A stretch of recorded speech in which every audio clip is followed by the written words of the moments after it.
conversation is like long overdue. How often is it that y'all get y'all trims? Because I get mine every 3 to 4 months. Believe it or not, guys, I had somebody literally come back and tell me that they get their trims every 2 weeks. Yikes. If that floats your boat, honey, that just floats your boat. But I know me, Diamond, every 3 to 4 months, in between that 3 to 4 month range. Now, I'm no licensed cosmetologist, but from what my hairstylist told me, that 3 to 4 months is a safe range.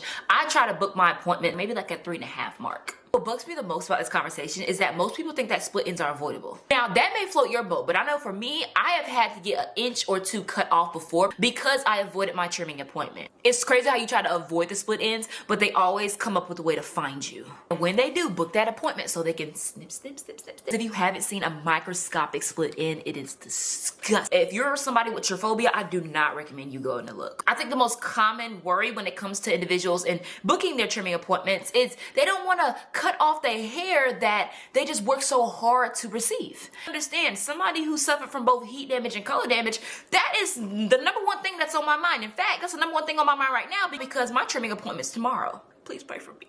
The same work that you put in prior, put in the same work after you get that trim. Because once you get that trim, cutting off those split ends, now your hair has more room to grow. And I may have a recommendation for you. It's our Ruroc Hair Oil. It enhances thinning areas, promotes stimulation, and boosts hair thickness for all hair types. 6 to 7 years ago, when I first started my company, I primarily made it for the scalp.